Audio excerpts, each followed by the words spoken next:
Hello students, कैसे हैं आप सभी लोग। आप सभी का स्वागत है मैक्सिमा एजुकेशन पॉइंट में। मैं रोहित केसरवानी आज आपको पढ़ाने जा रहा हूं केमिस्ट्री क्लास 12th की। आज हम लोग पढ़ेंगे क्लास 12th की केमिस्ट्री की। आज आपका फर्स्ट क्लास है द सॉलिड स्टेट में हम लोग पढ़ेंगे सॉलिड स्टेट की क्या क्या प्रॉपर्टीज़ हैं और एग्ज़ाम के पॉइंट ऑफ व्यू से वो कौन से क्वेश्चंस हैं जो सॉलिड स्टेट से बहुत ही इंपॉर्टेंट हैं। और सॉलिड स्टेट के सारे क्वेश्चन को हम लोग डिस्कस करेंगे यहाँ पे। पहले हम लोग सॉलिड स्टेट की थोड़ा सा रेफरेंस की बात कर लेते हैं, थोड़ा सा इंट्रोडक्टरी पार्ट की बात कर लेते हैं। तो हम लोग को रिलेट करते हैं क्लास 9, वहाँ पे हम लोगों ने सॉलिड स्टेट के बारे में डिस्कशन किया गया था, तो वहीं से हम लोग इस चैप्टर को रिलेट करेंगे। और आज हम लोग यहाँ पे सॉलिड स्टेट में बात करेंगे कि यहाँ पे क्या चीज़ें अलग हैं क्लास 9th के जो सॉलिड स्टेट वाला टॉपिक था। तो यहाँ पे हम लोगों को केवल सॉलिड स्टेट ही पढ़ना है, बाकी लिक्विड और गैस स्टेट यहाँ पे हमें नहीं डिस्कस करना है। तो हम लोग केवल और केवल फोकस करेंगे चैप्टर जो अपना है सॉलिड स्टेट। और सॉलिड स्टेट में हम लोग क्या क्या चीज़ें पढ़ने वाले हैं। नंबर 1 सॉलिड स्टेट का हम लोग इंट्रोडक्शन पढ़ेंगे। नंबर 2 सॉलिड स्टेट में हम लोग सॉलिड स्टेट वाकई में कितने प्रकार से होता है, सॉलिड स्टेट भी कितने टाइप्स के होते हैं वो पढ़ेंगे। उसके बाद हम लोग आएंगे क्रिस्टलाइन स्ट्रक्चर पे। उसके बाद फिर क्रिस्टलाइन शेप्स कितने प्रकार के होते हैं। सॉलिड स्टेट की कॉन्स्टिट्यूएंट पार्टिकल के जो ज्योमेट्री है simple cubic, FCC face centred cube, BCC body centred cube, और इसकी डेंसिटी निकालना है, इनका क्या बोलते हैं कि ऑक्यूपेशन निकालना है, कितना परसेंट जगह ये लोग जो है घेर के रखते हैं। इसके बाद हम लोग डिस्कस करेंगे हेक्सागोनल इसका डायग्राम होता है, इसका 3D लेयर होता है, उसके बारे में हम लोग डिस्कस करेंगे। उसके बाद हम लोग पढ़ेंगे मैग्नेटिक प्रॉपर्टीज़, सॉलिड स्टेट की क्या क्या मैग्नेटिक प्रॉपर्टीज़ होती हैं। और इसके बाद हम लोग पढ़ेंगे एनर्जी बैंड्स, जहाँ पे हम लोग पढ़ते हैं कंडक्शन बैंड्स वगैरह। तो ये सारा पूरा टॉपिक जो है हम लोग यहाँ पे कवर करने वाले हैं। तो हमारे साथ कंटिन्यू बने रहने के लिए आपको चैनल को लाइक, शेयर और सब्सक्राइब कर देना है और बेल आइकन को दबाना है, जिससे नेक्स्ट वीडियो जब भी हम डालेंगे तो आपको जो है वो नोटिफिकेशन मिल जाएगा और आप आकर के फिर से जो है नेक्स्ट क्लास अपनी ले सकेंगे। तो बहुत ही इंपॉर्टेंट है, आप इसको शेयर भी करें, लाइक भी करें और इसको सब्सक्राइब भी कर लें चैनल को। तो चलिए हम लोग जो है स्टार्ट करते हैं अपने इस टॉपिक को। आज जो सॉलिड स्टेट हमारा टॉपिक है इसमें हम लोग बात करेंगे सबसे पहले लिक्विड और गैस की। जैसा कि हम लोग जानते हैं लिक्विड आसानी से सरफेस पर मूव कर सकती है, फ्लो कर सकती है, और गैस सरफेस के ऊपर भी फ्लो कर सकती है। तो यहाँ पे हम बात करेंगे लिक्विड और गैस कैसी होती हैं, फ्लूइड, उनका नेचर कैसा होता है, फ्लूइड होती हैं वो लोग। और अगर हम बात करें सॉलिड की तो सॉलिड हमारा क्या होता है, रिजिड होता है। सॉलिड के जो पार्टिकल होते हैं वो एक दूसरे से इंटरमॉलिक्यूलर फोर्स ऑफ अट्रैक्शन इतना स्ट्रांग होता है, उसे बंधे होते हैं कि वो एक दूसरे को छोड़ करके मूव नहीं कर पाते। तो सॉलिड स्टेट में अगर हम देखें तो 9th क्लास में हम लोगों ने थोड़ा सा पढ़ा था मैटर को 3 भागों में कैटेगराइज किया गया था, सॉलिड, लिक्विड, गैस। अगर हम लिक्विड और गैस की बात करें तो ये क्या थी, फ्लूइड।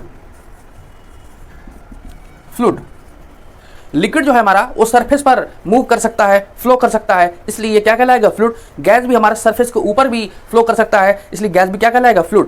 क्यों ये मूव कर पाता है, क्योंकि इनके पार्टिकल क्या होते हैं, फ्री टू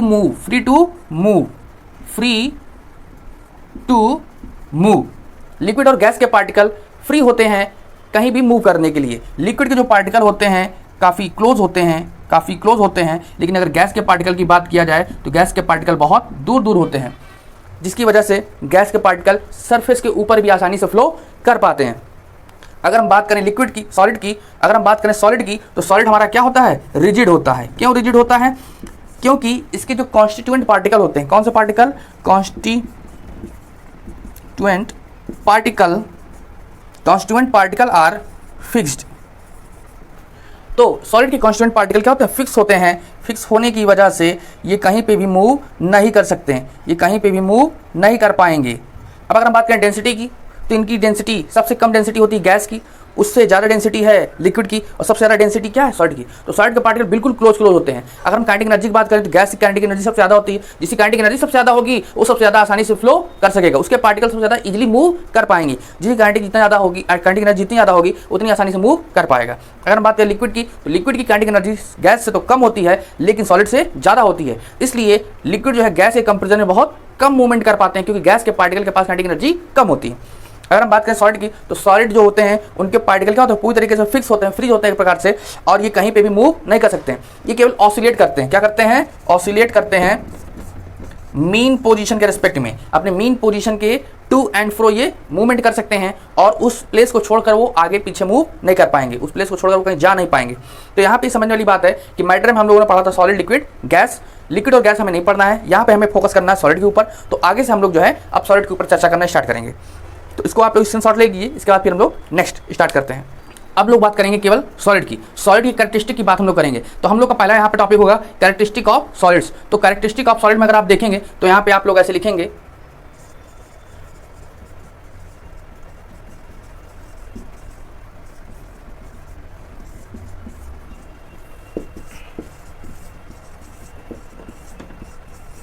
तो सॉलिड की कैरेक्टरिस्टिक में हम लोग यहाँ पे 5 बातें पढ़ने वाले हैं। नंबर 1, जो सॉलिड होता है उसका मास, वॉल्यूम, शेप सभी क्या होते हैं, डिफरेंट होते हैं। तो नंबर 1 बात हम लोग लिखते हैं, solid have definite mass, volume and shape. तो पहला टॉपिक हम लोग यहाँ पे पढ़ेंगे, solid have definite mass, volume and shape. तो सॉलिड का जो मास होता है वो क्या होता है, डिफिनिट होता है, फिक्स होता है। सॉलिड का मास कभी घटता बढ़ता नहीं है। वॉल्यूम, सॉलिड को जहां पे रख देंगे वो उतनी ही स्पेस ऑक्यूपाई करेगा, उससे ज़्यादा या उससे कम स्पेस नहीं ऑक्यूपाई कर पाएगा। तो इसका वॉल्यूम क्या होता है, डिफरेंट होता है। शेप की बात करें, सॉलिड का शेप उतना ही रहता है। सॉलिड को किसी अन्य जगह पर रखने पर सॉलिड अपना शेप चेंज नहीं कर पाता है। तो सॉलिड जो है उसका mass, volume and shape are definite. Number 2, दूसरी बात हम लोग करेंगे, intermolecular space.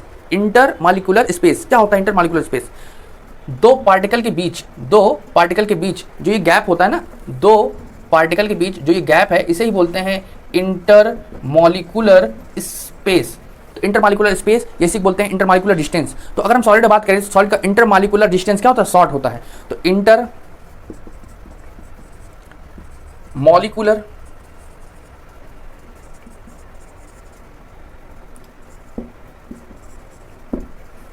Intermolecular space less होता है। इसको शॉर्ट में आप IMS भी ले सकते हो। अब बात करें अगर हम लोग इंटरमॉलिक्यूलर फोर्स ऑफ अट्रैक्शन की, तो आप जानते हैं सॉलिड के पार्टिकल एक दूसरे को बिल्कुल अट्रैक्ट किए रहते हैं। तो सॉलिड में इंटरमॉलिक्यूलर फोर्स ऑफ अट्रैक्शन सबसे स्ट्रांग होता है। तो यहाँ पे हम लिखेंगे intermolecular force of attraction is strong. Solid particle के अंदर intermolecular force of attraction strong होने की वजह से ये कॉन्स्टिट्यूएंट पार्टिकल को बिल्कुल पास क्लोजली पैक की होता है। अगर हम बात करें फोर्थ पॉइंट होता है इसका, कोई भी सॉलिड है तो उसके जो कॉन्स्टिट्यूएंट पार्टिकल होते हैं वो उनकी पोजीशन जो होती है वो क्या होती है, फिक्स होती है। तो सॉलिड के जो कॉन्स्टिट्यूएंट पार्टिकल हैं उनके पोजीशन क्या रहेंगे, फिक्स रहेंगे। और अगली बात इसमें ये है कि वो लोग केवल ऑसिलेट कर सकते हैं अपने मेन पोजीशन के। तो हम लोग लिखेंगे, आगे देखिए, एटम, मॉलिक्यूल या ion. Constituent particle atom, molecule, constituent particle क्या आएगा, एटम, मॉलिक्यूल और आयन। अब कॉन्स्टिट्यूएंट पार्टिकल क्या होते हैं, have fixed position. Constituent particle का जो पोजीशन है वो क्या रहेगी, फिक्स रहेगी। And oscillate about it's mean position. तो अपने मीन पोजीशन के अबाउट में ही टू एंड फ्रो मोशन कर पाएगा। तो यहां पे इतनी बात समझ में आ गई, solid have different mass, volume and shape, intermolecular space is less, intermolecular force of attraction is strong, constituent particle atom, molecule, ion have fixed position and oscillate about it's mean position. मतलब कि अगर कोई solid particle है तो वो अपने स्थान पर रहते हुए ही टू एंड फ्रो मोशन अपने स्थान पे खड़े होकर के मूवमेंट या कंपन या वाइब्रेशन कर पाएगा। सॉलिड्स के 4 कैरेक्टरिस्टिक्स हम लोगों ने पढ़े।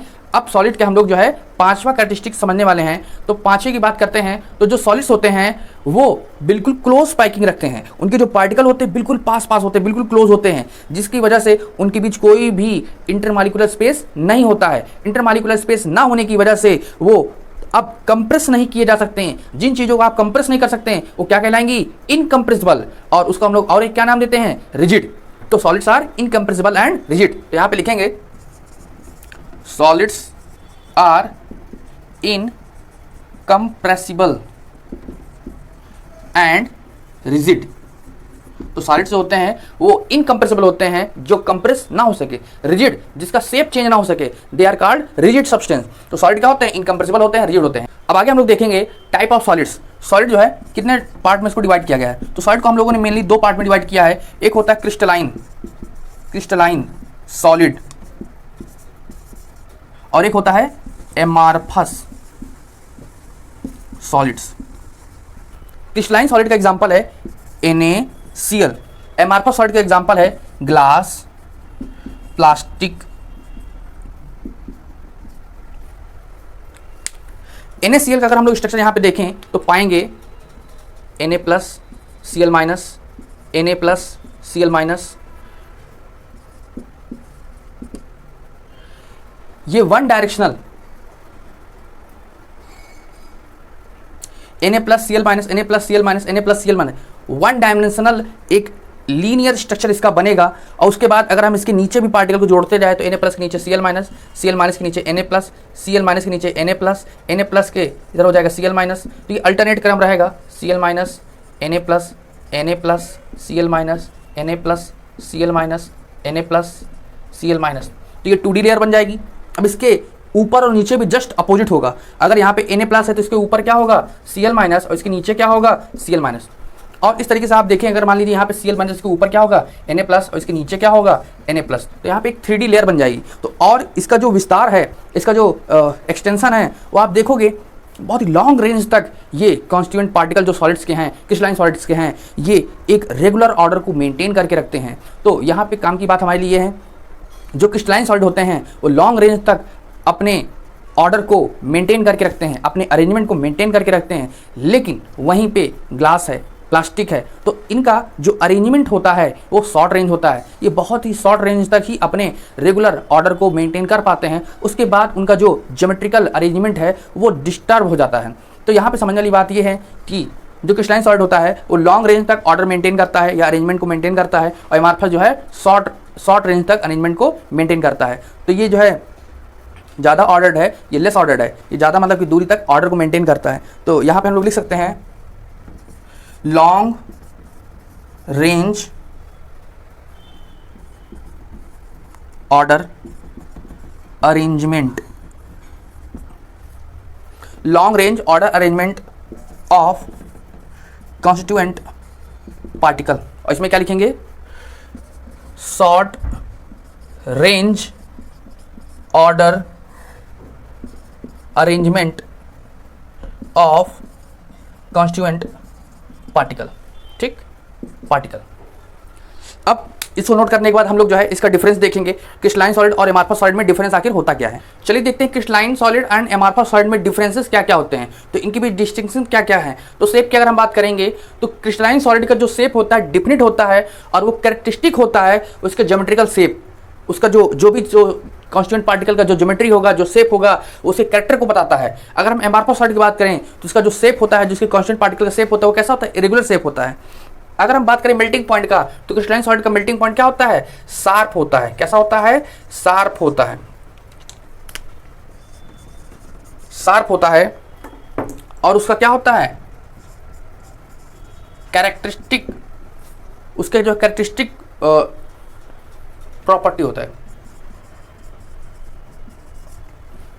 तो जो मेल्टिंग पॉइंट है, मेल्टिंग पॉइंट क्रिस्टलाइन सॉलिड का शार्प होता है और कैरेक्टरिस्टिक प्रॉपर्टी होती है उसकी। अब देखिए शार्प कैसे होता है उसको समझते हैं। अगर हम बात करें क्रिस्टलाइन सॉलिड का, अगर मेल्टिंग पॉइंट का, तो क्रिस्टलाइन सॉलिड जो होता है वो एक डिफिनिट टेम्परेचर पे पहुंच करके वो मेल्ट होना चालू कर देगा, मेल्ट होना स्टार्ट हो जाएगा। लेकिन अगर हम एमार्फस सॉलिड की बात करते हैं तो इसका जो मेल्टिंग पॉइंट वो शार्प नहीं होता है। पहले वो धीरे धीरे मोल्ड होगा, पहले वो मुलायम पड़ेगा, सॉफ्ट होगा, उसके बाद वो मेल्ट होना स्टार्ट करेगा, चाहे वो ग्लास हो चाहे वो प्लास्टिक हो।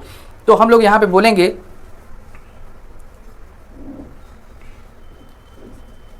Long range of melting point. तो यहाँ पे हम बोलेंगे long range of melting point. तो अगर मान लीजिए किसी प्लास्टिक को आपको मेल्ट करना है तो आप उसको आँच के पास ले जाते हैं तो उसका शेप पहले डिफॉर्म होगा, उसका शेप पहले मोल्ड होने लगेगा वो, और उसके बाद भी धीरे धीरे वो मेल्ट होगा। और लेकिन ऐसा नहीं होता है क्रिस्टलाइन सॉलिड में। क्या होता है, क्रिस्टलाइन सॉलिड जो होते हैं वो एक फिक्स टेम्परेचर पर मेल्ट हो जाते हैं, लेकिन जो एमआरएफएस सॉलिड होते हैं पहले उनका शेप डिफॉर्म होता है, उसके बाद वो मेल्ट होते हैं। तो यहाँ पे ये दोनों में जो है मेजर डिफरेंस है। ये एक फिक्स टेम्परेचर पर मेल्ट होगा, वो उस फिक्स टेम्परेचर पर मेल्ट नहीं हो पाता है। क्लीवेज प्रॉपर्टी की बात करें, अगर हम क्रिस्टलाइन सॉलिड को दो पार्ट में डिवाइड करते हैं तो स्मूथ सरफेस हमें मिलता है, और यहाँ पे अगर हम एमआरएफएस सॉलिड को अगर हम दो पार्ट में डिवाइड करते हैं किसी शार्प एज से अगर हम कट करते हैं तो यहाँ पे हमें इरेगुलर जो है सरफेस देखने को मिलता है। तो cut with sharp edge gives smooth new surface. और अगर हम बात करें यहाँ पे क्लीवेज प्रॉपर्टीज की, तो यहाँ पे क्या देगा, cut with sharp edge irregular surface, irregular new surface formed. अगर हम बात करें next point heat of fusion की, तो यहाँ पे हमें देखने की बात है कि हम क्रिस्टलाइन सॉलिड में कितना हीट सप्लाई कर दें, कितना उसके एंथैल्पी में चेंज कर दें कि वो जो है मेल्ट हो जाए। तो ये यहाँ पे क्रिस्टलाइन सॉलिड के लिए कैरेक्टरिस्टिक होता है कि इतने किलो जूल एनर्जी देने पर वो कोई भी सब्सटेंस का 1 ग्राम मेल्ट हो जाएगा। लेकिन एमआरएफएस में देखेंगे तो किसी फिक्स हीट की उसको रिक्वायरमेंट नहीं होती है, उसके 1 ग्राम को मेल्ट करने के लिए वो जो हीट की क्वांटिटी है वो चेंज होती रहती है, बदलती रहती है। इसलिए यहाँ पे हीट ऑफ फ्यूजन इसका फिक्स होता है, इसका फिक्स नहीं होता है। तो यहाँ पे हीट ऑफ फ्यूजन हम लोग लिखेंगे, यहाँ पे क्या होता है, डिफिनिट होता है, डिफिनिट होता है, और इसका क्या होता है, कैरेक्टरिस्टिक होता है। ये एक कैरेक्टरिस्टिक प्रॉपर्टी इसकी। यहाँ पे बात करेंगे नॉट डिफिनिट।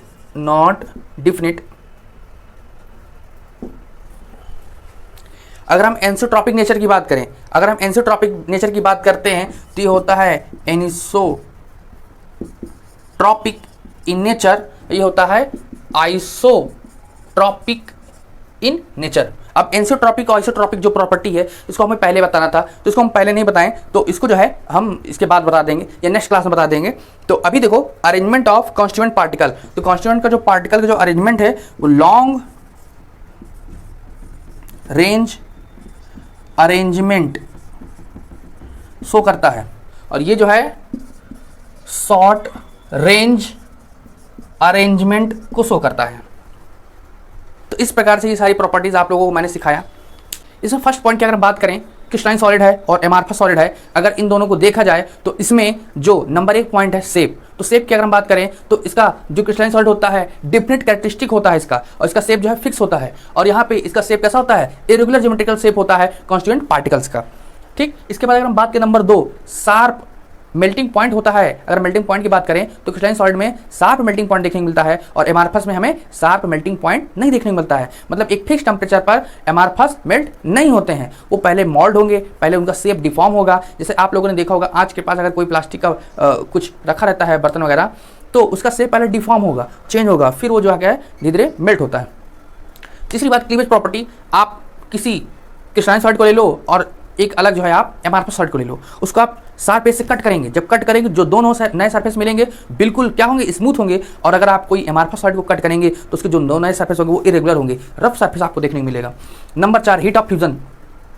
तो 1 ग्राम क्रिस्टलाइन को मेल्ट करने के लिए कितनी हीट की जरूरत होगी वो फिक्स होती है, डिफिनिट होती है, और वो उसकी कैरेक्टरिस्टिक प्रॉपर्टी भी होती है क्रिस्टलाइन सॉलिड की। लेकिन अगर हम एमआरएफएस की बात करेंगे तो एमआरएफएस में ये अगर हम लोग नॉट डिफिनिट होता है, मतलब अगर एमआरएफएस के 1 ग्राम को हमको मेल्ट करना है तो उसकी जो हीट ऑफ फ्यूजन वो फिक्स नहीं होती है, ज़्यादा भी हो सकती है, कम भी हो सकती है, वो वेरी करती रहती है। इसके बाद है एनिसोट्रॉपिक नेचर। तो एनिसोट्रॉपिक नेचर अगर हम देखेंगे तो क्रिस्टलाइन जो होता है एनिसोट्रॉपिक होता है, और एमआरएफएस जो है आइसोट्रॉपिक होता है। एनिसोट्रॉपिक और आइसोट्रॉपिक एक छोटा सा टॉपिक है, मतलब बहुत सी चीज़ें होती है, जैसे रिफ्रैक्टिव इंडेक्स वगैरह होता है, तो सारे डायरेक्शन से एमआरएफएस में रिफ्रैक्टिव इंडेक्स सेम रहेगा, लेकिन अगर हम बात करें सॉलिड में तो रिफ्रैक्टिव इंडेक्स अलग अलग डायरेक्शन से बदल जाता है। तो इसलिए एनिसोट्रॉपिक और ये आइसोट्रॉपिक है। डिटेल में डायग्राम बना के हम इसको आपको एक्सप्लेन करेंगे, लेकिन नेक्स्ट क्लास में। अभी इसको देखिए। इसके बाद है अरेंजमेंट ऑफ कॉन्स्टिट्यूएंट पार्टिकल। अगर हमने जैसे NaCl आपको दिखाया, Na plus Cl minus, Na plus Cl minus, Na plus Cl minus, एक लॉन्ग रेंज के ऑर्डर को मेंटेन करता है, जहां एमार्फस सॉलिड जो क्या बोलते हैं ग्लास की अगर हम बात करें तो ग्लास के जो पार्टिकल्स होते हैं बहुत ही शॉर्ट रेंज तक, बहुत ही थोड़े रेंज तक जो है अपने ऑर्डर को मेंटेन कर पाते हैं और वो फिर अरेंजमेंट बदल जाता है। तो इसका आप स्क्रीनशॉट। स्टूडेंट्स, आपको आज की क्लास कैसी लगी इसका फीडबैक दीजिएगा, लाइक शेयर सब्सक्राइब जरूर कर दीजिएगा। जो भी आपको परेशानियां आ रही हो चीज़ों को समझने में, उसको आप कमेंट में लिख सकते हैं।